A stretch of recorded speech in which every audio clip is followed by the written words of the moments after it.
Global destination, global hub, third most travel city in the world. आज आपण सर्वजण एका अशा जागेबद्दल बोलणार आहोत की संपूर्ण जगाची प्रगती एका बाजूला आणि या जागेची संपूर्ण प्रगती हे एका बाजूला आपल्याला दिसते. आज आपण एका अशा विजनरी लीडर बद्दल बोलणार आहोत की ज्याच्या व्हिजनमुळे या जागेचा संपूर्ण चेहरा मोहरा त्या ठिकाणी बदलून गेला.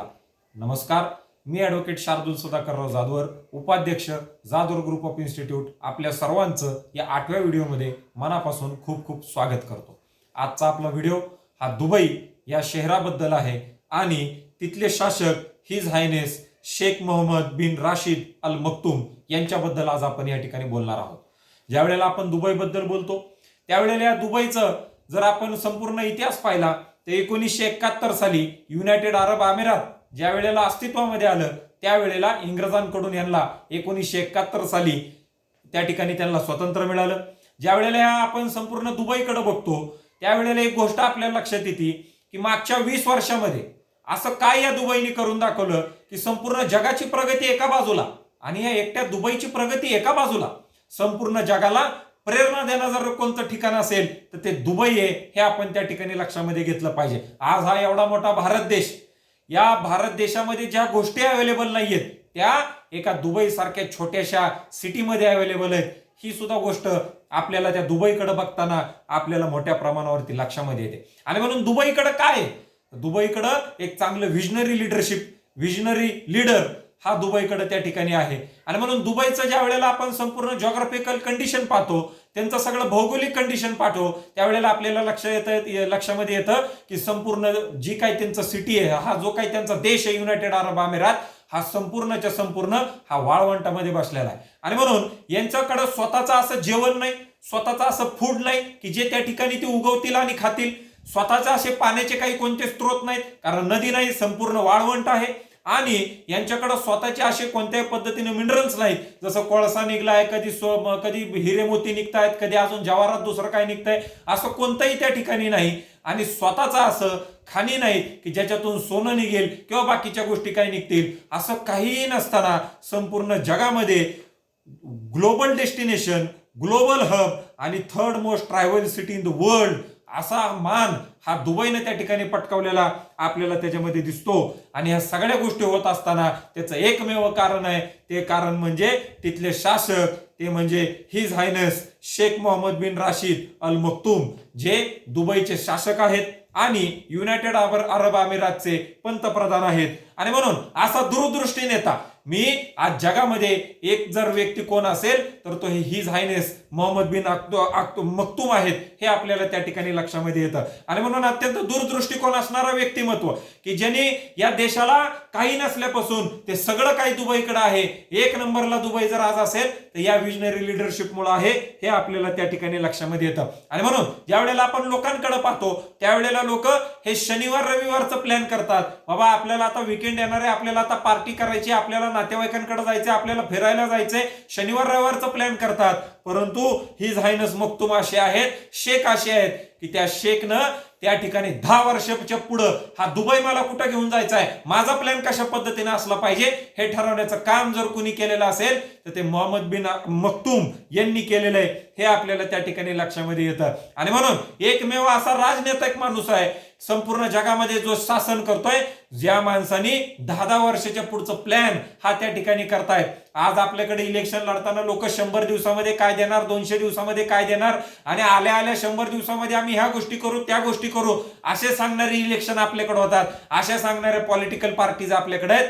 परंतु हा एकमेव शेख असे आहेत मक्तूम की ज्यांनी 10 वर्ष पुढं मला माझा देश कुठे घेऊन जायचंय ह्याचा प्लॅन त्या ठिकाणी केलेला आहे. आणि म्हणून ज्या वेळेला आपण दुबई बद्दल बोलतो, ज्या वेळेला आपण गल्फ कंट्रीज बद्दल बोलतो, त्यावेळेला आपल्याला अरब म्हणलं की आपल्याला एक गोष्ट लक्षामध्ये येते की तेल आणि तेलाचा पैसा. परंतु मी एक गोष्ट तुम्हाला या ठिकाणी सांगू इच्छितो की एकमेव दुबई असं त्या ठिकाणचं आहे की ह्यांची जी संपूर्ण जीडीपी आहे, जेवढे पैसे दुबई कमवतं त्याच्यामध्ये जर तेलाचे पैसे आपण लक्षामध्ये घेतले तर ते तेलाचे पैसे फक्त 1% संपूर्ण 99% बाकीचे पैसे जे विविध मार्गांमधून ज्या ठिकाणी येतात त्याच्याबद्दल आपण पुढे बोलणार आहेत, परंतु 1% पैसा हा संपूर्ण तेलाच्या माध्यमातून त्या ठिकाणी येतो, हे आपण त्या ठिकाणी लक्षामध्ये घेतलं पाहिजे. आणि म्हणून ऑइल बेस्ड इकॉनॉमी जी होती, जो संपूर्ण तेलावरती जी काय त्यांची अर्थव्यवस्था चालणार होती, त्याला त्यांनी पर्यटनाच्या अर्थव्यवस्थेमध्ये बदललं. टुरिझम इकॉनॉमिक बेस्ड मध्ये त्या ठिकाणी बदललं. जी तेलावरती अर्थव्यवस्था होती ती पर्यटनावरती गेली. जी तेलावरती अर्थव्यवस्था होती ती फायनान्शियल हब इकॉनॉमिक बेस्ड म्हणून त्या ठिकाणी निर्माण करण्याचं काम हे त्याच्यामध्ये केलं. आज जगातल्या कितीही मोठ्या कंपन्या असल्या तरी या सर्व कंपन्या त्यांचं एक ऑफिस हे दुबईमध्ये असलेलं आपल्याला त्या ठिकाणी दिसतं. आणि आता तर अनेक मोठमोठ्या ज्या कंपन्या आहेत, ज्या फॉर्च्यून 500 कंपन्यांमध्ये येतात, जगातल्या 500 कंपन्यांचे जे ऑफिसेस आहेत ते मॅक्झिमम त्याच्यातले 80% ऑफिसेस हे दुबईमध्ये असलेले आपल्याला त्या ठिकाणी दिसतात. आणि बरेच लोक तर आपल्याला आता असं दिसतंय की त्यांनी त्यांचं हेडक्वार्टर सुद्धा हे दुबई करण्याचा निश्चय त्या ठिकाणी केलेला हा आपल्याला त्याच्यामध्ये दिसतो. आणि म्हणून पर्यटन आणि फायनान्शियल हब याच्यामध्ये संपूर्ण दुबईचा चेहरामोहरा या दोन गोष्टींमधलं बदलून गेलेलं हे चित्र आपल्याला त्या ठिकाणी दिसतं. आणि म्हणून तिथले जे शेख आहेत त्या शेखला एक आजार आहे आणि तो आजार आहे ॲलर्जी टू ॲव्हरेज. यांचं असं म्हणणं आहे की जे काही आपल्याकडे त्या ठिकाणी आहे दुबईमध्ये, जर आपल्याला कोणत्या गोष्टी पाहिजे असतील, जर सगळ्यात चांगले जर आपल्याला करायचं असेल तर आपल्याला काटकसर करायची नाही, आपल्याला ॲव्हरेज काही गोष्टी करायच्या नाही, आपल्याला उगाच काम चालव म्हणून कोणतीही गोष्ट करायची नाही. आणि म्हणून आज त्यांचा हा आजार ह्या दुबईला संपूर्ण मोठ्या जगामध्ये 1 नंबरच्या स्थानामध्ये त्या ठिकाणी घेऊन जाण्याचं काम हे अत्यंत मोठ्या प्रमाणावरती करतोय, हे आपल्याला त्या ठिकाणी लक्षामध्ये येतं. आणि म्हणून संपूर्ण जग असं म्हणतं की Dubai never settle for anything less than first place. Dubai कुठंच त्या ठिकाणी सेट होत नाही, ते फक्त सेट होण्याचं त्यांचं एकच ठिकाण आहे, ते म्हणजे क्रमांक 1. आणि म्हणून असं म्हटलं जातं की दुबई एकतर द ओनली वन और द नंबर 1. जर काही ज्या गोष्टी या दुबईमध्ये आहेत एकतर त्या संपूर्ण जगामध्ये असल्या तर दुबईकडे जर ती गोष्ट असेल तर ते 1 नंबरला असतील. आणि संपूर्ण जगामध्ये जर नसेल तर दुबई एकमेव असं ठिकाण आहे की त्यांच्याकडं ह्या सगळ्या गोष्टी त्याच्यामध्ये उपस्थित असतील. आणि म्हणून द ओनली वन और द नंबर 1 म्हणजे कोणत्याही परिस्थितीमध्ये 1 नंबरचं ठिकाण हे 1 नंबरचा क्रमांक राखण्याचं काम हे दुबई करत आहे, हे आपल्याला त्या ठिकाणी लक्षामध्ये येतं. आणि म्हणून ज्या वेळेला आपण याचे उदाहरण घेतो त्यावेळेला आपल्याला एक गोष्ट लक्षात येते की द दुबई मॉल जगातला सगळ्यात मोठा मॉल या जर कोणत्या ठिकाणी असेल तर ते दुबई मॉलच्या स्वरूपामध्ये दुबईमध्ये आहे, हे आपल्याला त्या ठिकाणी लक्षात येतं. वर्ल्ड बिगेस्ट मॉल ज्याला त्या ठिकाणी म्हटलं जातं. ज्या वेळेला ते टावर बांधल्यानंतर त्याला वर्ल्ड लार्जेस्ट टावर त्यांनी त्या ठिकाणी उभा केला आणि त्याचं नाव बुर्ज खलिफा हे त्या ठिकाणी आहे. जगातली सगळ्यात उंच इमारत ही दुबईमध्ये त्या ठिकाणी निर्माण केलेली आहे ह्या शेख यांनी, हे आपल्याला त्या ठिकाणी लक्षात येतं. जे जगामध्ये नाही ते दुबईमध्ये आहे. एवढीशा दुबईमध्ये जगातला सगळ्यात मोठा मॉल, जगातली सगळ्यात मोठी बिल्डिंग. एवढंच नाही, नेचर आपल्याला त्या ठिकाणी आयलंड देतं, परंतु यांच्याकडे मॅनमेड आयलंड त्यांनी त्या ठिकाणी तयार केला, पाम आयलंड म्हणून. हे संपूर्ण जगामध्ये फेमस आहे, हे आपल्याला त्या ठिकाणी लक्षामध्ये येतं. आणि म्हणून ह्या दुबईमध्ये एवढंच नाही, यांच्याकडे त्या ठिकाणी अंडर वॉटर ब्रिज आहेत, वरती पाणी आणि पाण्याच्या खाली ब्रिज, आणि संपूर्ण ट्रान्सपरन्सी. खाल्लं जाताना आपल्याला मासे, पाण्यातले सगळे प्राणी हे त्या ठिकाणी त्याच्यामध्ये दिसतात. एवढंच नाही, पाण्याच्या आतमध्ये त्या ठिकाणी टेनिसचं स्टेडियम सुद्धा जर जगातलं कुठं असेल तर ते दुबईमध्ये आहे. एवढंच नाही, जगातलं पहिलं 7 स्टार हॉटेल जर कोणत्या ठिकाणी असेल तर ते त्या ठिकाणी दुबईमध्ये आहे, हे आपल्याला त्या ठिकाणी लक्षामध्ये येतं. बुर्ज अल अरब या नावाचं हॉटेल हे जगातलं 1 नंबरचं आणि एकमेव असं 7 स्टार हॉटेल हे दुबईमध्ये त्या ठिकाणी आहे, ज्या ठिकाणी तुमच्या आणि माझ्यासारखा सामान्य माणूस हा त्या ठिकाणी जाऊ शकत नाही. आपल्याला जायचं म्हणलं तर त्या ठिकाणी बुकिंग करायला पाहिजे. आणि त्या हॉटेलमध्ये असा नियम आहे की तुम्ही पायामध्ये चप्पल घालून किंवा तुमच्या जो काही बूट आहे त्याला जर घाण असेल तर तुम्हाला आतमध्ये सोडलं जात नाही. पायामध्ये स्वच्छ बूटच असणं हे त्या ठिकाणचा नियम आहे. म्हणजे सामान्य माणसाचं काम हे त्या ठिकाणी जायचं नाही. आणि म्हणून जे करायचंय ते एकतर नंबर 1 करायचंय, आणि जर नंबर 1 नाही केलं तर आपल्याला ते करायचं नाही, असा त्यांचा चंग हा नेहमी त्या ठिकाणी असतो. द ओनली वन और द नंबर वन हेच ब्रीद वाक्य कायमस्वरूपी दुबईनं आणि शेख मोहम्मद यांनी त्यांच्या संपूर्ण आयुष्यासाठी त्या ठिकाणी बनवलेलं हे आपल्याला त्या ठिकाणी दिसतं. आणि म्हणून इतके कडक नियम आहेत की या देशामध्ये ज्या वेळेला आपण विचार करतो त्यावेळेला एक गोष्ट आपल्याला त्या ठिकाणी लक्षामध्ये येते, ती म्हणजे की त्या ठिकाणी जर गाडी ही जर घाण असेल, आज आपल्याकडे गाड्यांची परिस्थिती बघितली तर लोक त्याच्यावरती लिहितात काचेवरती, मालक आता तरी गाडी धुवा. जर पोरं पोरे असले तर ते लिहितात यस लव जे, अजून काहीतरी वेगळं, त्या पोराचं नाव पोरीचं नाव. परंतु या दुबईमध्ये असा नियम आहे की जर गाडी जर आपली घाण असली तर ती जर गाडी घाण असली तर त्या ठिकाणी दिवसाला 200 दिरहमचा फाईन हा त्या ठिकाणी आहे. आणि म्हणून या देशामध्ये स्वच्छतेला सुद्धा मोठ्या प्रमाणावरती त्याच्यामध्ये महत्व दिलेलं हे आपल्याला त्या ठिकाणी दिसतं. हा एवढाच नियम नाहीये, त्या जर ठिकाणी तुम्ही हाताने जर गाडी धुतली तर त्याला मोठ्या प्रमाणावरती शिक्षा त्या ठिकाणी भोगावी लागते. आणि म्हणून त्या ठिकाणी त्यांनी ऑटोमॅटिक असे स्टेशन बनवलेले की ज्याच्यामध्ये गाडी घेऊन जायची, मशीन्स आपोआपच गाडी त्या ठिकाणी स्वच्छ करतात. आणि जर गाडी आपली जर घाण असेल तर त्या ठिकाणी 200 दिरहमचा फाईन. आणि एवढंच नाही, जर आपण गाडी घरामध्ये धुतली, या तर कोणत्या माणसाने जर हातामध्ये धुतली तर त्याला शिक्षा होती. त्यांचं असं म्हणणं आहे की तुम्ही ही जी जमीन आहे ही जमीन घाण करण्याचा अधिकार हा तुम्हाला नाही. हे विचार दुबईच्या इथल्या शासकांचे आणि दुबईच्या सरकारचे असलेला आपल्याला त्या ठिकाणी दिसतात. आणि म्हणून जगातलं सगळ्यात मोठं वाळवंट ज्या वेळेला त्या ठिकाणी आहे, हा देश संपूर्ण वाळवंटामध्ये आहे. त्या ठिकाणी इच्छाशक्तीच्या जोरावरती काही माणसं करू शकतात. याचं जर मूर्तिमंत जर उदाहरण आपल्याला पाहायचं असेल तर हे दुबईमध्ये आपल्याला पाहायला मिळतं. ज्या ठिकाणी जगातलं सगळ्यात मोठं फुलांचं गार्डन हे जर कोणत्या ठिकाणी असेल तर ते वाळवंटामध्ये उभा करण्याचं काम केलेलं आहे. हा मिरॅकलच आहे. आणि म्हणून या गार्डनचं नाव द मिरॅकल गार्डन असं त्या ठिकाणी ठेवलेलं आहे. दुबई मिरॅकल गार्डन या नावाने संपूर्ण जगामध्ये त्या ठिकाणी हे फेमस आहे. आणि जगातली जी नाहीत ती फुलं ही सगळे आपल्याला दुबईमध्ये त्या ठिकाणी पाहायला मिळतात. हे अत्यंत महत्वाची गोष्ट ही दुबईचं सगळं दुबईबद्दल वाचताना आपल्याला त्या ठिकाणी लक्षामध्ये येते. एवढंच नाही, जगातलं सगळ्यात उंच 5 स्टार हॉटेल हे सुद्धा दुबईमध्ये आहे. JW मॅरियटच्या नावानं हे हॉटेल त्या ठिकाणी चालवलं जातं. एवढंच नाही, जगातलं सगळ्यात मोठं जर सोन्याचं मार्केट कोणत्या ठिकाणी असेल हे सुद्धा गोल्डसुक मार्केटच्या नावाने दुबईमध्येच असलेलं आपल्याला त्या ठिकाणी पाहायला मिळतं. आणि म्हणून यांच्याकडे असं म्हणलं जातं, एक तर जे जगामध्ये आहे ते आपल्याकडे घेत असताना त्याचं स्वरूप हे जगापेक्षा 10 पट मोठं असणं, जगापेक्षा जे कुणाकडे नाही त्याच्यापेक्षा मोठं आपल्या देशामध्ये त्या ठिकाणी आपल्या सिटीमध्ये असलं पाहिजे, असं या शासकांचं त्या ठिकाणच्या म्हणणं आहे. आणि म्हणून ज्या वेळेला डिस्नीलँड आपल्या सगळ्यांना माहिती असेल, डिस्नीलँडच्या मालकाला शेख यांनी त्या ठिकाणी बोलवून घेतलं आणि बोलवल्यानंतर ते त्यांना म्हणले की आम्हाला आमच्या देशामध्ये डिस्नीलँड चालू करायचंय. इथं आमच्याकडे टुरिझम आहे, जगातनं लोक या ठिकाणी येतात आणि म्हणून आम्हाला इथं टुरिझम मध्ये आम्हाला डिस्नीलँड त्या ठिकाणी चालू करायचं, जेणेकरून आम्हाला आमच्या त्या ठिकाणी आम्हाला टुरिझम वाढवण्यासाठी मोठ्या प्रमाणावरती त्या ठिकाणी मदत होईल. त्यावेळेला त्यांनी सांगितलं की आम्हाला जगातलं सगळ्यात मोठं डिस्नीलँड आम्हाला त्या ठिकाणी पाहिजे. त्यावेळेला त्याचे मालक म्हणले की नाही, हे तर आम्ही तुम्हाला देऊ शकत नाही, कारण जगातलं सगळ्यात मोठं डिस्नीलँड कुठं असेल तर ते युनायटेड स्टेट्स ऑफ अमेरिकेमध्ये त्या ठिकाणी आहे. आणि तो तर आमचा देश आहे, आम्ही आमच्या देशाप्रती त्या ठिकाणी प्रेम करतो, आम्हाला आमच्या देशापेक्षा मोठं डिस्नीलँड त्या ठिकाणी करता येणार नाही. शेख यांनी त्याला परत समजून सांगितलं, देख भैया अगर मुझे चाहिए तो सबसे बड़ा ही चाहिए. हे बघ भाऊ, जर मला पाहिजे तर ते जगातलं सगळ्यात मोठंच पाहिजे. त्यावेळेला त्यांनी सांगितलं नाही, मी हे तुम्हाला करून देऊ शकत नाही, त्याच्यापेक्षा मोठा आम्हाला कोणत्याही ठिकाणी डिस्नीलँड करता येणार नाही. आज जर आपण पाहिलं तर त्यांनी सांगितलं ठीक आहे, चिंता नसावी, तुम्ही चिंता करू नका, आम्ही त्याच्यापेक्षा डिस्नीलँड मोठा त्या ठिकाणी तयार करून दाखवू. आज त्यांचं ज्या वेळेला दुबईकडे आपण पाहतो, सांगताना सुद्धा अभिमान वाटतो की इच्छाशक्तीच्या जोरावर हे लोक काय करू शकतात.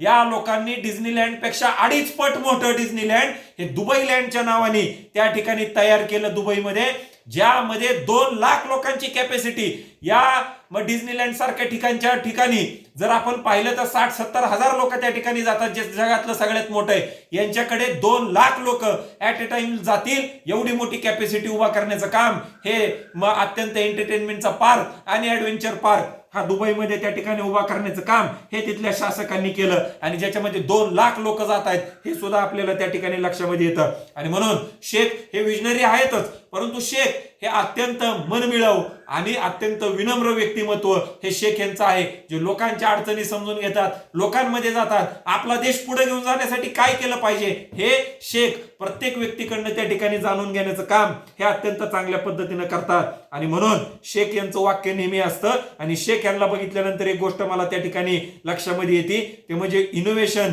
लेड इनिशिएटिव्ह ही सगळी लोक घेतात. इनोव्हेशन लेड इनिशिएटिव्ह, ज्याच्यातून इनोव्हेशन होणार आहे, ज्याच्यातून नवी काहीतरी गोष्टी होणार आहेत, असं इनिशिएटिव्ह त्या ठिकाणी शेख हे नेहमी त्यांच्याकडे त्या ठिकाणी घेत असतात. आणि म्हणून त्यांनी नवीन त्यांचं टार्गेट ठेवलेलं आहे की 2030 पर्यंत आपल्या देशातल्या 25% इमारती ह्या ज्या आहेत ह्या सगळ्याच्या सगळ्या 3D इमारती आपण त्या ठिकाणी 3D प्रिंटिंगच्या इमारती त्या ठिकाणी बनवणार आहे. आणि आज सुद्धा जगातली सगळ्यात उंच 3D प्रिंटची इमारत 40 मजली इमारत ही दुबईमध्ये असलेला आपल्याला त्या ठिकाणी दिसते. म्हणजे विचार करा, 3D म्हणजे काय, प्रिंट आउट मारायची आणि प्रिंट आउटची इमारत, आणि ती सुद्धा 40 मजली इमारत ही दुबईमध्ये त्या ठिकाणी केलेली ही आपल्याला त्याच्यामध्ये दिसते. आणि हे एवढंच नाही तर हे स्वतः अत्यंत विविध वेगवेगळ्या संकल्पना या त्यांच्या दुबईच्या ठिकाणी अत्यंत वेगवेगळ्या पद्धतीने त्याच्यामध्ये ते आणतात. हे सुद्धा आपल्याला दुबईबद्दल वाचताना मोठ्या प्रमाणावरती त्या ठिकाणी लक्षात येतं. हे हिथंच थांबत नाहीत, यांनी नवीन एक घोषणा केलेली आहे त्यांच्या त्या ठिकाणी दुबईमध्ये. त्यांचा असा आहे की दुबई रोड आणि ट्रान्सपोर्ट अथॉरिटी जी दुबईची आहे त्या ठिकाणी त्यांनी सांगितलं आता आम्ही पॅसेंजर ड्रोन बनवणार आहे. काय बघा, आपल्या देशामध्ये अजून ड्रोन उडवायला सुद्धा परवानगी नाहीये. साधा ड्रोन ज्याला कॅमेरा लग्नामध्ये लावलेला असतो, नवरा नवरी हार घालताना वरून त्या ठिकाणी शूटिंग घेतात, आत्ताशी का आपण तिथपर्यंतच आहे. दुबई कुठं भारताच्या पुढे गेले बघा. त्या ठिकाणी आता पॅसेंजर ड्रोन येणार आहे की ज्याच्यामध्ये ज्या व्यक्तीचं वजन हे 100च्या आसपास आहे तो व्यक्ती एक जण त्या ड्रोन मध्ये बसू शकतो. त्याला 150 किलोमीटर वेगानं 50 किलोमीटरच्या घेऱ्यामध्ये त्या ठिकाणी त्याला जाता येणार आहे कुठेही त्याला जर जायचं असेल. ट्रॅफिकची चिंता नाही, पेट्रोल नाही, इलेक्ट्रिसिटीवरती सगळ्या गोष्टी चालणार आहेत. आणि ह्याची तयारी झाली, ह्याचं टेस्ट झाली आणि काहीच दिवसामध्ये त्यांच्या देशामध्ये त्या ठिकाणी युनायटेड अरब अमिरात मध्ये आणि दुबईमध्ये ह्या सगळ्या गोष्टी त्या ठिकाणी लॉन्च होणार आहे. आणि ह्या पद्धतीनं यांचं व्हिजन हे त्या ठिकाणी करणार आहेत. आणि म्हणून त्यांचं असं म्हणणं आहे की ordinary people they save money to party. Ordinary people they save money to party but extraordinary people they save money to build great empire. जे साधी लोक आहेत ही पैसे वाचवतात पार्टी करण्यासाठी, पण जे असाधारण लोक आहेत हे पैसे वाचवतात एक मोठं एम्पायर, एक साम्राज्य उभा करण्यासाठी. आणि म्हणून दुबईने हे साम्राज्य उभा करून केलेलं आपल्याला साम्राज्य उभा केलेलं हे आपल्याला त्या ठिकाणी दिसतं. आणि म्हणून त्यांनी एक नवीन प्रोजेक्ट लॉन्च केला, दुबई 10x नावाचा. 10x म्हणजे काय, ज्या कोणत्या गोष्टी दुबईमध्ये असतील त्या सर्वच्या सर्व गोष्टी 10 पटीने मोठ्या करायच्या, 10 पटीने त्याच्यामध्ये विकास करायचा, त्या गोष्टी 10 पटीने जोरात झाल्या पाहिजेत. 10 टाइम फास्टर, 10 टाइम इफिशियंट आणि 10 टाइम बिगर हे धोरण त्या ठिकाणी दुबईने आपल्याला वापरलेलं त्याच्यामध्ये मोठ्या प्रमाणावरती दिसतं की फास्ट तर काम झालं पाहिजे, पण ते कार्यक्षम असलं पाहिजे, इफिशियंट पाहिजे आणि जगात सगळ्यात मोठं असलेलं त्या ठिकाणी पाहिजे. आणि म्हणून त्यांनी जे त्यांच्याकडे ज्या नवीन योजना आणलेल्या आहेत त्या योजनेमध्ये पहिली योजना अशी आहे की संपूर्ण दुबई हे त्या ठिकाणी वायफाय लेस होणार आहे. कोणत्याही ठिकाणी जर तुम्ही गेला तर 100 MBPS चा स्पीड वायफायच्या माध्यमातून तुम्हाला त्या ठिकाणी मिळणार आहे. एवढंच नाही, दुबई कॅनल प्रोजेक्ट त्या ठिकाणी ते आणतायत.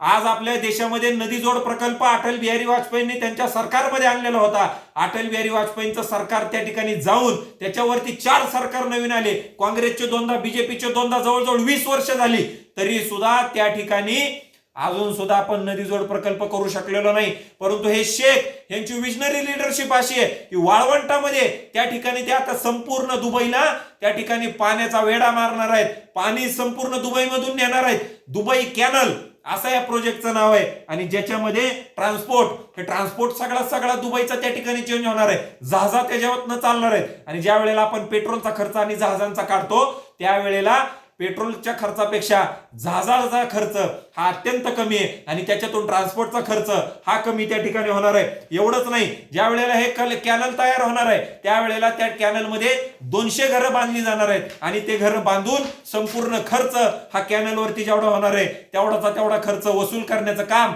आणि देशाला त्या ठिकाणी रेव्हेन्यू मिळवण्याचं काम हे त्याच्यामधनं होणार आहे असं आपल्याला त्या ठिकाणी दिसतं. या कॅनलमध्ये तरंगते हॉटेल्स असणार आहेत, फ्लोटिंग रेस्टॉरंट असणार आहेत की ज्याच्यामध्ये जहाजांमधून आपण जाऊन तुम्ही त्या ठिकाणी जेवण करू शकता, बसू शकता, पार्टी करू शकता.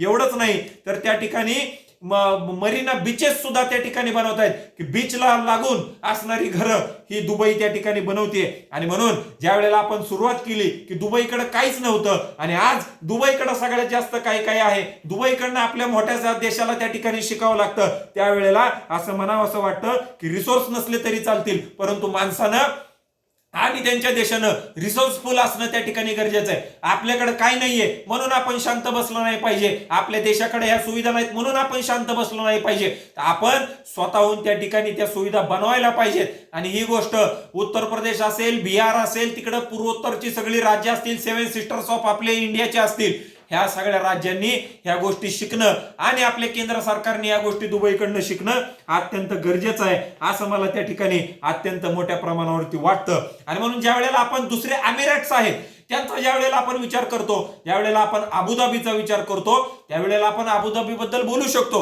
की त्यांनी तेल विकलं आणि तेलाच्या पैशातून त्यांनी त्यांच्या जे काय अबुधाबी आहे त्याचा विकास करण्याचं काम त्यांनी त्या ठिकाणी केलं. एवढंच नाही, तेल काढा विका एवढंच काम त्यांनी अबुधाबीने त्या ठिकाणी केलं आणि अबुधाबी त्या ठिकाणी विकसित झाली.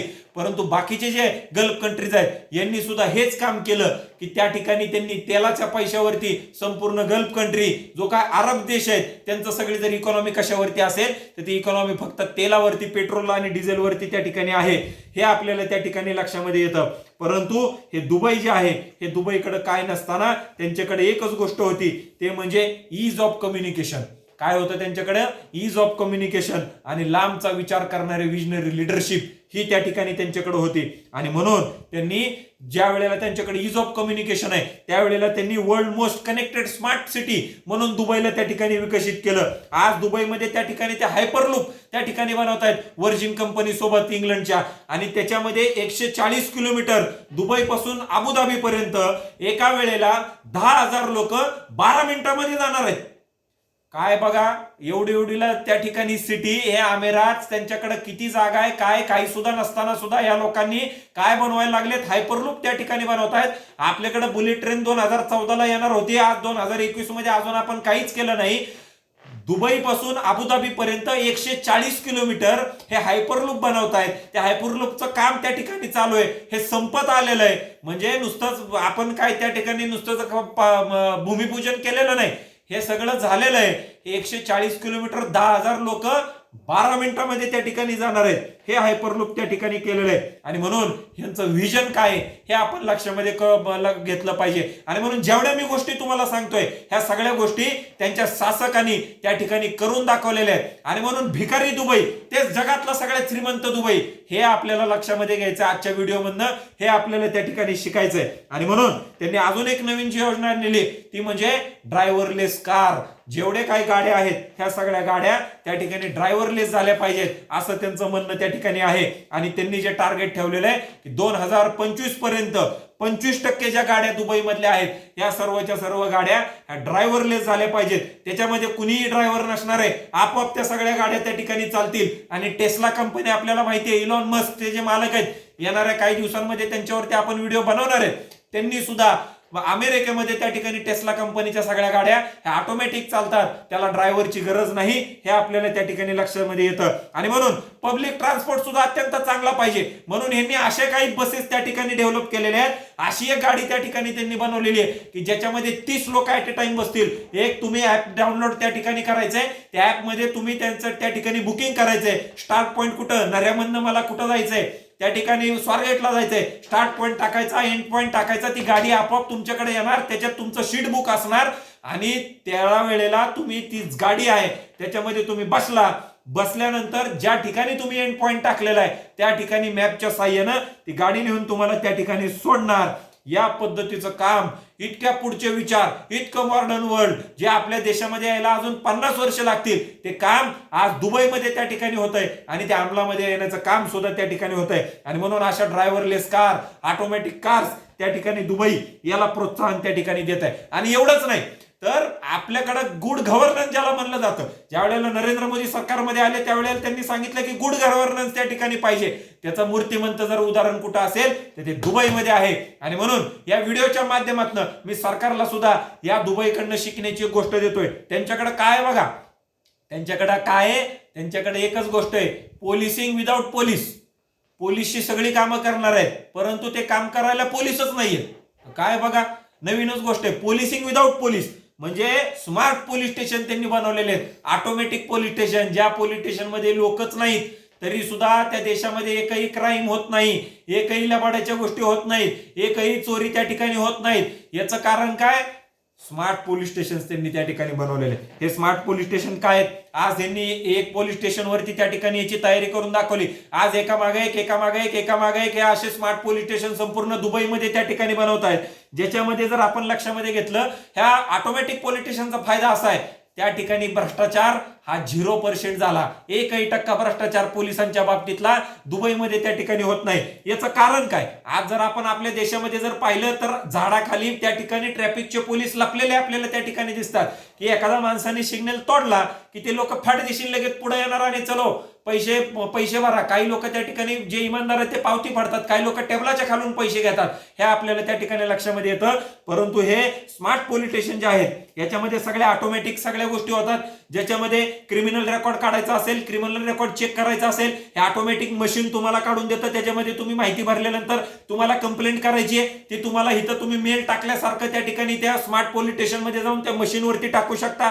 ऍक्सिडेंट झालाय त्याची माहिती तुम्ही देऊ शकता, काही गोष्टी हरवली आहेत, काही गोष्टी सापडल्या त्याची माहिती तुम्ही त्या ठिकाणी देऊ शकता. आणि याचा फायदा असा झाला त्या देशाला, एवढ्या त्या दुबईला, त्या ठिकाणी त्या सिटीला फायदा असा झाला की त्या ठिकाणी ह्युमन इंटरव्हेन्शन राहिलं नाही. लोकांचा त्याच्यामध्ये लोकांसोबत बोलणं चालण्याची गरज नाही. आणि त्याचा फायदा असा झाला की त्याच्यामुळे करप्शन नाही, त्या ठिकाणी भ्रष्टाचाराला वाव राहिला नाही. दुसरी गोष्ट अशी झाली की मॅन पॉवरचा खर्च नाही. लोकांना पोलीसच नसले तर पगारी कोणाला द्यायच्या? पगार नाही म्हणल्यानंतर सरकारला जे काही टॅक्स मिळतो, जे काही त्यांना रेव्हेन्यू मिळतो, जे काही पैसे ते कमवतात, त्याच्यामुळे त्यांच्याकडे खर्च करायचा विषयच नाही. कारण पगारच नाही तर पैसे हे सगळे प्रॉफिट झाले. लेस पोलीस, कमी पोलीस राहिले, त्याच्यामुळे जबाबदारी तय झाली की कोणाची काय जबाबदारी ही त्या ठिकाणी फायनल झाली. आणि म्हणून फुल्ली ऑटोमॅटिक पोलीस स्टेशन त्या ठिकाणी त्यांनी बनवले. आणि जे राहिलेले पोलीस आहेत या सगळ्या पोलिसांना जगातल्या सगळ्यात मोठमोठ्या गाड्या आहेत, स्पोर्ट्स कार, ह्या त्यांना त्या ठिकाणी दिल्या की जर कुणी जर त्या ठिकाणी पळून जाण्याचा प्रयत्न करत असेल तर तुम्हाला ह्या अत्यंत जोरात तुमची गाडी पळाल्यानंतर तुम्ही त्या ठिकाणी त्यांना पकडू शकता. आणि म्हणून बुगाटी सारख्या गाडी, ज्या गाड्यांची 16 कोटी रुपये किंमत आहे, फरारी सारख्या गाडी ज्यांची 18 कोटी रुपये किंमत आहे, अशा गाड्या पोलिसांना त्या ठिकाणी दिल्यात. आणि जगातला सगळ्यात श्रीमंत जर पोलीस जगातले कोणते असतील तर ते दुबईचे आहेत. आणि जगातले richest police in the world असा मान पटकवायचं काम हे दुबईच्या पोलिसांनी केलेलं आहे, हे आपल्याला त्या ठिकाणी दिसतं. आणि म्हणून हे जे विजन आहे हे विजन रिस्क शिवाय होऊ शकत नाही. ही रिस्क घेतलेली, हे जे काही शेख आहेत या शेखनी मोठ्या प्रमाणावरती रिस्क त्या ठिकाणी घेतली. आणि म्हणून ज्या वेळेला आपण आपल्याकडे इमारती बांधतो त्यावेळेला या इमारती भूकंप नाही झाला तरी पडतात. आपल्याला माहिती असेल इथं आंबेगावमध्ये आपल्याकडेच या ठिकाणी नरे आंबेगावला त्या ठिकाणी एक इमारत 2 वर्षापूर्वी भूकंप झाला नाही, काय नाही, रात्रीचीच पडली इमारत. ह्या दुबईमध्ये जर आपण विचार केला तर जी दुबई त्या ठिकाणी वाळवंटामध्ये आहे, कच्ची माती त्या ठिकाणी आहे. आज आपण जर नदी काठची जर आपण ठिकाणं बघितली त्या ठिकाणी आपल्याला बिल्डिंग बांधायला परवानगी नसती, कारण त्या ठिकाणची माती जी आहे ही कच्ची असती. दुबईची जर माती आपण सगळी पाहिली तर ही सगळं वाळूच आहे. आणि ह्या वाळवंटामध्ये इमारती कशा बांधायच्या त्यावेळेला ह्यांनी जगातले अत्यंत मोठमोठे लोक बोलवले. जगामध्ये सगळ्यात चांगले कन्सल्टंट, चांगले इंजिनियर, चांगले आर्किटेक्ट, चांगले वकील, चांगले बिझनेस करणारी लोक, चांगले मॅनेजमेंट करणारी लोक जर जगामध्ये कोणत्या ठिकाणी असतील तर ते दुबईमध्ये आहेत. आणि म्हणून जे काही विचार ही सगळी लोक करतायत हे लोक फक्त सांगण्याचं काम करतात. आणि बेस्ट जी लोक जगातली आहेत त्यांना दुप्पट पैसे देऊन दुबईमध्ये आणून त्यांनी त्या ठिकाणी केलं. आणि त्यांचं जे वाक्य होतं ते वाक्य परत या ठिकाणी ते खरं करून दाखवतात. The only one or the number 1 हे वाक्य जे त्यांचं होतं त्याच्यावरती ते त्या ठिकाणी लक्ष देतात. आणि म्हणून जे ईस्टर्न रेंज आहे, जे त्या ठिकाणचं ईस्ट जो त्यांचा भाग आहे, त्या ईस्ट भागामध्ये एकदा शेख गेल्यानंतर ते म्हणले हे जे डोंगर आहेत हे डोंगर व्ही आकारामध्ये त्या ठिकाणी झालेले, एक डोंगर असा एक डोंगर असा. हे व्ही व्हायचं कारण काय? याचा अर्थ कधीतरी इथून पाणी गेलेलं असेल, काहीतरी एकदा झालेलं असेल, इथून कधी कवा ना कवा तर पाणी या ठिकाणून गेलेलं असेल, काहीतरी असेल ना, त्याच्याशिवाय व्ही तर होत नाही. पाणीच एकमेव असं आहे की जे डोंगरांना कापण्याचं काम जर कोण करत असेल तर ते फक्त पाणीच करू शकतं, हे आपल्याला त्या ठिकाणी लक्षामध्ये येतं. आणि म्हणून कच्चे माती असताना सुद्धा त्या ठिकाणी त्यांनी बुर्ज अल अरब सारखी इमारत बांधली, बुर्ज खलिफा सारखी इमारत बांधली. एवढंच नाही, 40 स्काय स्क्रॅपर इमारती म्हणजेच 50 मजल्यापेक्षा जास्त इमारती जर कोणत्या ठिकाणी असतील, 50 मजल्यापेक्षा जास्त 40 इमारती अशा या दुबईमध्ये त्या ठिकाणी आहेत. त्यांनी इतके चांगली लोक बोलवली की कच्च्या मातीमध्ये सुद्धा पक्की इमारती त्या ठिकाणी उभा झाल्या पाहिजेत. एवढंच नाही, ज्या वेळेला त्या ठिकाणी एवढ्या मोठ्या इमारती उभा होत आहेत, दुबईला त्या ठिकाणी कोणत्याही बाजूने पाणी नाहीये. आज जर आपण बुर्ज खलिफा जर पाहिला तर त्यांना रोज 2 लाख गॅलन लिटर पाणी हे त्या ठिकाणी लागतं. दुबईमध्ये कित्येक 5 स्टार हॉटेल आहेत, त्या 5 स्टार हॉटेलला कित्येक पाणी लागत असेल. एवढी मोठी लोक जगातली त्या ठिकाणी येत आहेत, त्यांना किती पाणी लागत असेल. आणि त्याला व्हिजन म्हणतात की ह्यांनी जगातली मोठी लोक बोलवली आणि म्हणले हे तर व्ही आहे, सगळीकडे व्ही आहे. म्हणजे याचा अर्थ इथून कधीतरी पाणी त्या ठिकाणी गेलेलं असेल. त्यांनी कित्येक किलोमीटर खाली त्या ठिकाणी खोदल्यानंतर त्यांना जी वाळवंटाची माती होती त्याच्या खाली त्यांना त्याच्यामध्ये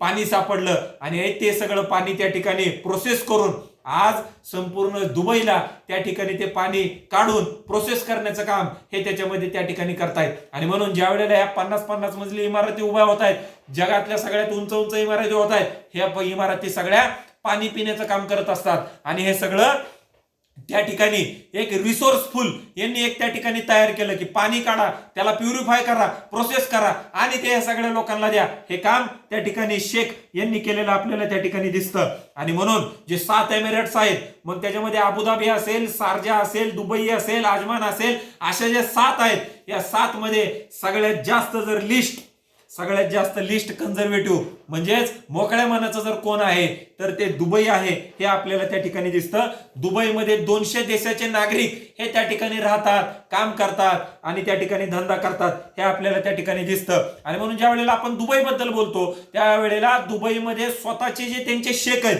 स्वतःचे जे त्यांचे एमिरेटीज आहेत, स्वतःचे जे लोकल लोक आहेत, ही फक्त 10% आहेत. आणि बाकीचे जी 90% लोक आहेत, ही 200 देशातली लोक त्या ठिकाणी आहेत, हे आपल्याला त्या ठिकाणी दिसतं. आणि या सगळ्या 10% लोकांनी या 200% जी काही 90% लोक आहेत 200 देशातली यांना सामावून घेतलेलं आपल्याला त्याच्यामध्ये दिसतं. आणि म्हणून ज्या वेळेला एवढ्या मोठ्या इमारती बांधतायत, ज्या वेळेला एवढं मोठ्या प्रमाणावरती काम चालू आहे, त्यावेळेला लेबर हा लागत असतो. आणि म्हणून लेबरसाठी यांनी इंडिया असेल, पाकिस्तान असेल, बांगलादेश असेल, नेपाळ असेल, फिलिपिनो असेल, या सगळ्या विविध देशांमधनं 65% लोक हे आपल्या या 4 देशांमधली त्या ठिकाणी आहेत. 5 देशांमधली इंडिया असेल, पाकिस्तान असेल, बांगलादेश असेल, फिलिपिन्स असेल, नेपाळ असेल, ही 65% लोक त्या ठिकाणी जात आहेत. आणि त्यांचं असं म्हणणं आहे की या जर देशामध्ये 50 डिग्रीमध्ये, कारण वाळवंट आहे, गरम तर जास्त होतं, या देशामध्ये 50 डिग्रीमध्ये जर काम करायचं असेल तर काम हे फक्त भारत, पाकिस्तान, बांगलादेश, फिलिपिन्स आणि नेपाळ या ठिकाणची लोक करू शकतात, कारण त्यांना कामाची गरज आहे. आणि त्यांच्या देशामध्ये सुद्धा गरम वातावरण असतं आणि ते गरम वातावरण सहन करण्याची ताकद ही फक्त या लोकांमध्ये आहे. आणि म्हणून 65% लोक याच ठिकाणचे आहेत आणि या लोकांकडनं त्या ठिकाणी ते काम करून घेण्याचं काम हे त्या ठिकाणी करतात. आणि म्हणून ज्या वेळेला मी विचार करतो त्यावेळेला एक गोष्ट माझ्या लक्षामध्ये येते की जर लेबर आपले असतील, आपल्याच देशातून त्या ठिकाणी जात असतील, 65% लोक जर आपल्याच देशातली त्या ठिकाणी जात असतील, तर आपली लिडरशिप कुठं आहे, आपले नेते कुठं आहेत? आपल्याकडे असं काय गोष्टी होऊ शकत नाहीत की जर त्या ठिकाणी जाऊन जर भारतातलीच लोक जर इमारती बांधतायत तर भारतामध्ये अशा इमारती का उभा होऊ शकत नाहीत? हा प्रश्न मला आज या व्हिडिओच्या माध्यमातून तुमच्या सगळ्यांच्या समोर त्या ठिकाणी मांडायचा आहे. आणि म्हणून आपण सगळ्यांनी एक गोष्ट लक्षामध्ये घेणं गरजेचे की दुबई आज कशा पद्धतीने पुढे जात आहे हे जर आपल्याला लक्षामध्ये घ्यायचं असेल तर जगातले सगळ्यात मोठे क्रेन, जगातले सगळ्यात जास्त क्रेन आणि जगातले सगळ्यात जास्त जेसीबी आहेत, हे 1/4 म्हणजे 1/4 जेसीबी आणि क्रेन हे जर कोणत्या ठिकाणी असतील तर हे आज फक्त दुबईमध्ये आहे.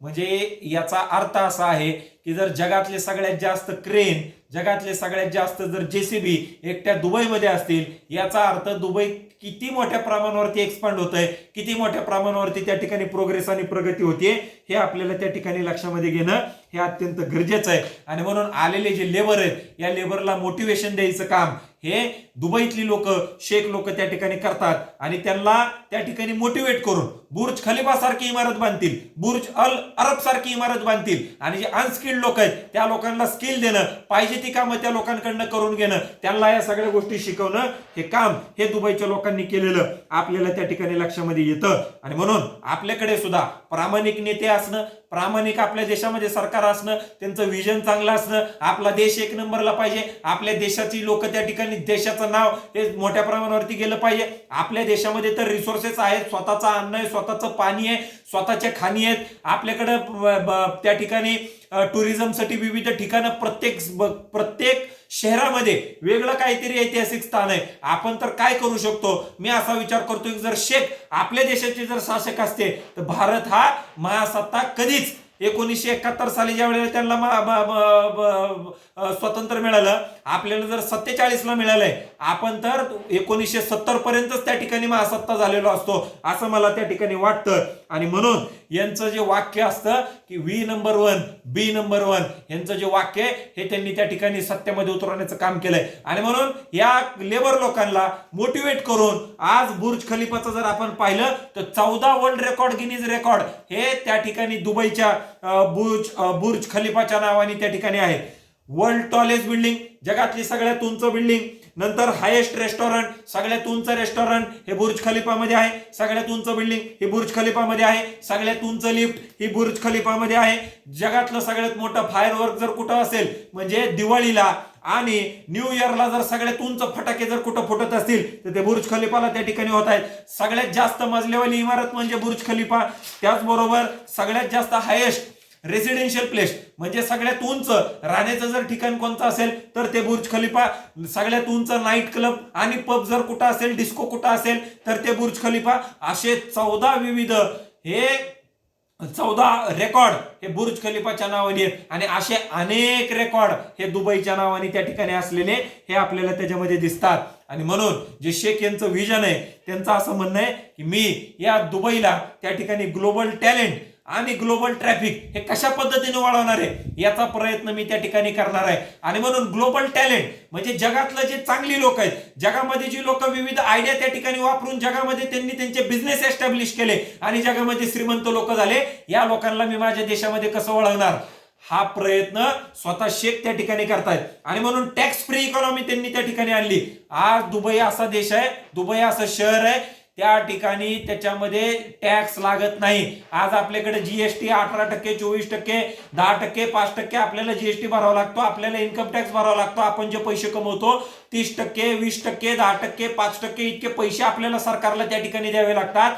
दुबई एकमेव असं ठिकाण आहे ज्या ठिकाणी सरकारला टॅक्स एकही रुपया त्या ठिकाणी द्यावा लागत नाही. दुबईमध्ये जे व्हाईट आहे ते ब्लॅक आहे आणि जे ब्लॅक आहे ते व्हाईट आहे. भारताच्या उलटी परिस्थिती दुबईमध्ये असलेली आपल्याला त्या ठिकाणी दिसती. आणि म्हणून ज्या वेळेला टॅक्स लागत नाही असं म्हणल्यानंतर जगातले मोठमोठे श्रीमंत लोक, मी मगाशी म्हणल्याप्रमाणे त्यांची ऑफिस हे दुबईमध्ये उघडायला त्यांनी सुरुवात केलेली आहे. आणि म्हणून हा विचार हे ग्लोबल टॅलेंट कशा पद्धतीने मी माझ्याकडे वळवलं पाहिजे हा विचार त्या ठिकाणी या टॅक्स फ्री इकॉनॉमीच्या माध्यमातून स्वतः शेख हिज हायनस मोहम्मद बिन राशिद अल मक्तूम हे त्या ठिकाणी करतायत हे आपल्याला त्या ठिकाणी लक्षामध्ये येतं. हे आता सध्या नवीन एक टेम्परेचर सिटी त्या ठिकाणी बनवतात. म्हणजे काय बघा विचार आहेत, हे त्या ठिकाणी टेम्परेचर सिटी बनवत आहेत. ही मोनॅको नावाचा एक देश आहे, आपण सगळ्यांनी नाव ऐकलं असेल. मोनॅको नावाचा देश या देशापेक्षा 3 पट मोठी एक अशी आर्टिफिशियल सिटी त्या ठिकाणी ते बनवत आहेत, शहर बनवत आहेत की जे संपूर्ण शहर हे त्या ठिकाणी एअर कंडिशन असणार आहे, ज्याच्यामध्ये त्या ठिकाणी रोड जे आहेत हे एअर कंडिशन असणार आहेत. त्या रोडला त्या ठिकाणी ट्रॅफिक लाईट असणार आहेत, शेकडो हॉटेल त्याच्यामध्ये असणार आहेत, शेकडो मॉल असणार आहेत, शेकडो हॉस्पिटल असणार आहेत, त्या ठिकाणी शाळा असणार आहेत. ह्या सगळ्या गोष्टी आहेत, हे सगळंच्या सगळं एअर कंडिशन त्या ठिकाणी असणार आहेत. मी एक दिवशी असा विचार करत होतो, ज्या वेळेला हे भाषण त्या ठिकाणी तयार करत होतो त्यावेळेला माझ्या डोक्यामध्ये असा विचार आला की हे शेख अशा पद्धतीचा विचारच कसं काय करू शकतात. बरं, हे विचार करतायत, हे विचार आल्यानंतर सत्यामध्ये उतरवण्याचं काम हे सुद्धा स्वतः शेख त्या ठिकाणी करतायत हे आपल्याला त्या ठिकाणी लक्षामध्ये येतं. आणि म्हणून ज्या डिफिकल्टी आहेत त्या डिफिकल्टीजला पॉसिबिलिटी मध्ये बदलण्याचं नाव त्या ठिकाणी असेल. पॉसिबल म्हणजे शेख अल मक्तूम असं त्या ठिकाणी म्हणल्याशिवाय, पॉसिबल म्हणजे त्या ठिकाणी जर समानार्थी जर शब्द दुसरा कोणता असेल तर तो शब्द म्हणजे हे हिज हायनेस शेख मोहम्मद बिन राशिद अल मक्तूम आहेत, असं माझं वैयक्तिक म्हणणं त्या ठिकाणी आहे. आणि म्हणून हे डिफिकल्टी स्कॅनर नाहीत, हे पॉसिबिलिटी स्कॅनर आहेत, हे आपल्याला त्या ठिकाणी लक्षामध्ये येतं. आणि म्हणून इतकं बारीक ज्या वेळेला त्या ठिकाणी हे दुबई आहे त्यावेळेला जर आपल्याला जागा कमी पडती तर ह्यांनी स्वतः त्या ठिकाणी जो समुद्र आहे त्यांना त्या समुद्रामध्ये त्या ठिकाणी आयलंडच बनवून टाकलं, नवीन बेटच बनवून टाकला. म्हणजे आजपर्यंत बेट आपल्याला निसर्ग देत होतं, आता इथं मानवनिर्मित बेट हा त्या ठिकाणी त्यांनी तयार केला. आणि त्याच्यामध्ये सॅटेलाइट मधनं बघितलं की मी माझा देशाला कशा पद्धतीनं किती जागेवरती त्या ठिकाणी बेड बनवू शकतो, हा बेड बनवत असताना टुरिझमला मी अट्रॅक्ट कशा पद्धतीने करू शकतो, वर न दिसताना सुद्धा माझा हा दुबई आहे हा कशा पद्धतीने चांगला दिसेल, हा विचार त्या ठिकाणी शेख मोहम्मद यांनी त्या ठिकाणी केलेला आपल्याला त्याच्यामध्ये दिसतो. आणि म्हणून डोंगर कापून मोठमोठे जे पहाड आहेत हे सगळे कापून त्या ठिकाणी त्यांनी हे नवीन बेड बनवण्याचं काम त्या ठिकाणी केलं. आणि त्या बेटाचं नाव पाम जुमेरा असं त्या ठिकाणी ठेवलं. आणि त्याला अजून एक नाव आहे पाम आयलंड म्हणून त्या ठिकाणी नाव आहे. हे त्या ठिकाणी त्यांनी ठेवलेलं काम हे आपल्याला लक्षामध्ये येतं. आज एखाद्या माणसाने एखाद्या देशाने जर त्या ठिकाणी एखादा बेट तयार करायचं म्हणलं तर त्यांनी काय केलं असतं, हा गोल बेट आहे आणि गोल बेटालाच त्या ठिकाणी त्यांनी हा समजा गोल बेट आहे, ह्या गोल बेटालाच हा गोल बेट केला असता आणि ते शांत बसले असते. परंतु हे अल मक्तूम असे आहेत, या अल मक्तूम यांना असं करायचं होतं की त्या ठिकाणी अत्यंत मोठ्या प्रमाणावरती एक पाम आयलंड त्या ठिकाणी उभा करायचं होतं, ज्याच्यामध्ये शेकडो घरं असतील, बीच रिसॉर्ट असतील, बीच मधली घरं असतील, विला असतील आणि ते जास्त किमतीला त्या ठिकाणी ते विकणार होते. आज जर आपण ते पाहिलं एका घराची किंमत 350 करोड रुपये आहे. म्हणजे ज्या वेळेला आपण टॅक्स फ्री इकॉनॉमी म्हणतो तर हे देश कसा चालवायचा, हे दुबई कसा चालवायचं, सिटी इथली कशी चालवायची, तर या विविध मार्गांमधून त्या ठिकाणी मगाशी आपण वाचलं कॅनल बनवणार आहेत, त्या कॅनलचे तिथं ते घरं बांधतायत, ते अनेक करोड रुपयाला जातील. हे जे पाम बीच आहे या पाम आयलंड वरती एक घर 350 कोटी रुपयाला त्या ठिकाणी विकतायत. आणि म्हणून जर साधा एखादा माणूस असता तर त्यानं काय केलं असतं, हे जे घर आहे हे घर अशी गोल बांधली असती. त्यांचं असं म्हणणं होतं की जर मी अशी घरं जर गोल बांधली ही मधली जागा वाया जाणार आहे, त्या मधल्या जागेमध्ये मी त्या ठिकाणी काय करू. आणि म्हणून त्यांनी अभ्यास केला, चांगली लोक त्या ठिकाणी बोलवली आणि त्यांनी पाम झाडासारखं त्या ठिकाणी आयलंड बनवण्याचं ठरवलं. हे गोल नाही, हे जर गोल असेल तर काही अशी अशी अशी अशी झाडाच्या फांद्यासारखी मी त्या ठिकाणी पाम आयलंड बनवेल. आणि त्याच्यामुळं असं झालं की त्या ठिकाणी जेवढी घरं बनणार होती त्याच्यापेक्षा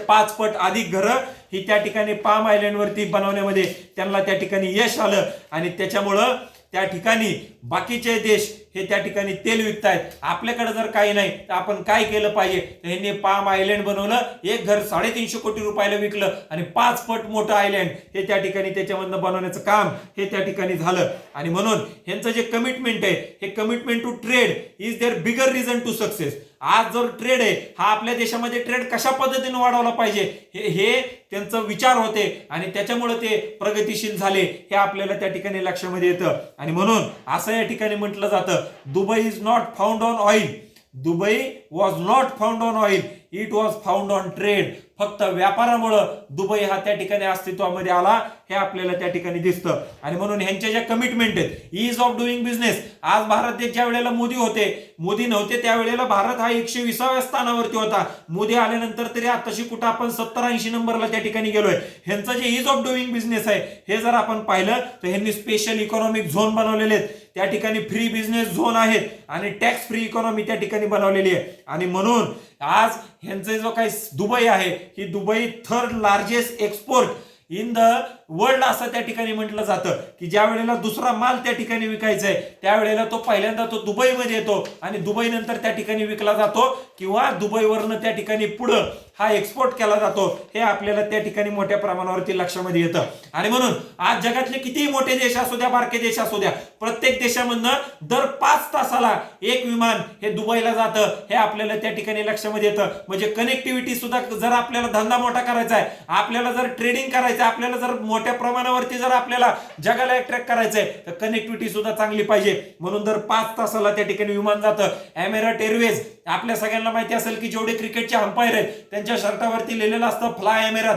जगातली सगळ्यात 1 नंबरची एअरलाईन कोणची असेल, सगळ्यात चांगल्या सुविधा जर कोणाच्या असतील तर हे दुबईची एअरलाईन फ्लाय एमिरेट्स ही त्यांची आहे आणि त्याच्यातनं सगळ्यात मोठ्या प्रमाणावरती हे ट्रेड वाढवायचं काम हे त्या ठिकाणी करतायत. एवढंच नाही, स्वतःचा देश हा पुढे गेला पाहिजे, आपली अर्थव्यवस्था स्ट्रॉंग झाली पाहिजे, म्हणून जगातलं सगळ्यात मोठं दुबई एक्सपो 2020 साली त्यांनी त्यांच्या दुबईमध्ये त्या ठिकाणी घेतलं आणि त्यावेळेला जवळजवळ 2,45,000 नोकऱ्या ही एकाच दिवशी दुबई एक्सपोच्या माध्यमातून देण्याचं काम हे दुबई वर्ल्ड एक्सपोच्या माध्यमातून त्या ठिकाणी झालं. आणि म्हणून हा ज्या वेळेला देश आहे, हा देश शिस्तीशिवाय पुढे जाऊ शकत नाही, दुबई हे शिस्तीशिवाय पुढे जाऊ शकत नाही. आणि म्हणून ज्या वेळेला आपण शिस्त पाहतो, एक गोष्ट आपल्याला लक्षामध्ये येईल, सगळ्यात कडक जर शिस्त कोणत्या ठिकाणी असेल तर ते अरेबिक देशामध्ये असते. तिकडं तर त्या ठिकाणी कोणी जर चोरी केली हात सुद्धा कापून टाकतात. आज जर आपण दुबईचा विचार केला तर दुबईमध्ये त्या ठिकाणी फाईन जो दंड आहे हा इतक्या मोठ्या प्रमाणावरती आहे की लोक असा विचार करतात की दुबईमध्ये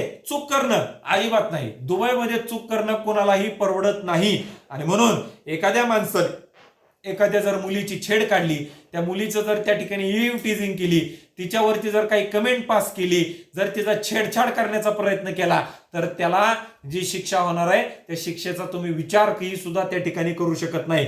जर एखाद्या माणसाने दुबईमध्ये जर सिग्नल तोडला तर त्या ठिकाणी पोलिस नाहीत आपल्या देशासारखी, त्या ठिकाणी आपोआप मोबाईलमध्ये मेसेज येतो आणि त्या ठिकाणी मेसेजमध्ये असं लिहिलेलं असतं की तुम्ही या ठिकाणचा सिग्नल तोडलाय, तुम्हाला 200 दिरहमचा फाईन हा त्या ठिकाणी भरावा लागणार आहे. गाडी घाण असल्यानंतर 200 दिरहमचा फाईन भरावा लागतो. मी त्याच्याबद्दल मगाशीच त्या ठिकाणी बोललो. जर चेक बाउन्स झाला तर त्या ठिकाणी जेल होती. आज आमच्या देशाची अशी परिस्थिती आहे, त्या ठिकाणी जर चेक बाउन्स झाला 138 कलम निगोशिएबल इन्स्ट्रुमेंट ऍक्टच्या खाली त्या ठिकाणी जर आपण पाहिलं तर केस 25-25 वर्ष चालते. माझे वडील त्या ठिकाणी ज्या वेळेला त्यांचं वय हे 40 होतं त्यावेळेला त्यांनी एका माणसावरती केस केलेली होती. आज आता त्यांचं वय 60 झालं तरी ती केस अजून त्या ठिकाणी चालूच आहे. म्हणून आपला देश हा प्रगतशील झालेला नाही. आपल्या देशामध्ये बाहेरच्या देशातले लोक यायला तयार नाहीत, कारण आपले जे कायदे कानून आहेत हे कायदे कानून गोर गरीब लोकांना त्या ठिकाणी त्यांचे हक्क मिळवून देत नाहीत. एवढंच नाही, जे प्रामाणिक लोक आहेत त्यांना त्यांचे हक्क मिळवून देत नाहीत. हे आपल्या कायद्याचं सगळ्यात मोठं त्या ठिकाणी हा ड्रॉबॅक आहे, हे आपल्याला त्या ठिकाणी लक्षात येतं. आणि म्हणून ज्यांचे चेक त्या ठिकाणी बाउन्स होणार आहेत त्या लोकांना जेलमध्ये जावं लागतं, हे आपल्याला त्या ठिकाणी लक्षात येतं. एवढंच नाही, या लोकांनी जर प्रगती केलीच, आपला त्यांनी दुबई पुढे घेऊन जाण्याचं काम त्या ठिकाणी केलंच, परंतु संस्कृती सुद्धा जपण्याचं काम या लोकांनी त्या ठिकाणी केलं की मॉडर्नायझेशनच्या नावाखाली काही त्यांनी देश त्यांचा विकून टाकण्याचा प्रयत्न केला नाही. आज आपल्या देशाची अशी परिस्थिती, मॉडर्नायझेशनच्या नावाखाली लोक काही करायला लागलेले. त्यांच्या देशामध्ये जर रस्त्यावरती तुम्ही जर एखाद्या मुलीची जर तुम्ही किस घेतली किंवा त्या जर मुलीला तुम्ही जर हक केलं, तिची जर मिठी मारली तर त्या दोघांना सुद्धा त्या ठिकाणी जेल होती. हा दुबई आहे, हे दुबईकडनं आपल्याला त्या ठिकाणी शिकणं गरजेचं आहे. आणि म्हणून आज दुबईमध्ये 1% क्राईम नाही, दुबईमध्ये अशा छेडछाडीच्या गोष्टी होत नाही, दुबईमध्ये चोऱ्या होत नाहीत, दुबईमध्ये लवाडीपणा त्या ठिकाणी होत नाही. फक्त प्रामाणिकपणानं ज्या लोकांना आयुष्यामध्ये पुढे जायचंय ही लोक त्या ठिकाणी दुबईमध्ये जाऊन बसलेले आपल्याला त्या ठिकाणी दिसतात. आणि हे काम फक्त एकच कोण करू शकतं तर ते चांगलं व्हिजन असलेला, चांगला प्रामाणिक असलेला, चांगल्या अत्यंत एक देशासाठी आपण काय केलं पाहिजे असा विचार असणाराच माणूस त्या ठिकाणी करू शकतो. आणि ते काम हिज हायनस शेख मोहम्मद बिन राशिद अल मक्तूम यांनी केलेलं आहे. आणि म्हणून हे आपल्या देशातल्या लोकांनी त्या ठिकाणी शिकण्याचं गरज आहे. आणि म्हणून जाधव ग्रुप ऑफ इन्स्टिट्यूट म्हणून आम्ही युवा संसदेसारख्या कार्यक्रमाच्या माध्यमातून सशक्त युवा, सशक्त राजकारण आणि सशक्त भारत, युवकांनी चांगल्या राजकारणामध्ये आलं पाहिजे. असे जे लोक आहेत या लोकांचा त्यांनी अभ्यास केला पाहिजे. हे ज्या वेळेला राजकारणामध्ये येतील, ज्या वेळेला सरकारमध्ये येतील त्यावेळेला या देशांकडनं काहीतरी चांगल्या गोष्टी घेऊन आपल्या देशामध्ये अवलंबामध्ये आणल्या पाहिजेत. आणि म्हणून हे कोण करू शकतं तर तुमच्या आणि माझ्यासारखा युवक त्या ठिकाणी करू शकतो. आणि याचं कारण म्हणजे आपल्या युवकांमध्येच इच्छाशक्ती आहे आणि चांगल्या गोष्टी करण्याची ताकद ही फक्त युवकामध्ये आहे, हे आपल्याला त्या ठिकाणी लक्षामध्ये येतं. आणि म्हणून जाता जाता असं म्हणावंसं वाटतं की जो किनारों से टकराता है उसे तूफान कहते हैं, जो तूफानों से टकराता है उसे युवा कहते हैं. आणि म्हणून सर्व युवकांनी अशा गोष्टी या सगळ्या दुबई सारख्या ठिकाणांनी आणि या शेख मक्तूम यांच्यासारख्या लोकांकडनं शिकणं हे अत्यंत गरजेचं आहे. याने आपण शिकाल ही आशा अपेक्षा मी त्या ठिकाणी व्यक्त करतो आणि थांबतो. धन्यवाद. जय हिंद, जय महाराष्ट्र.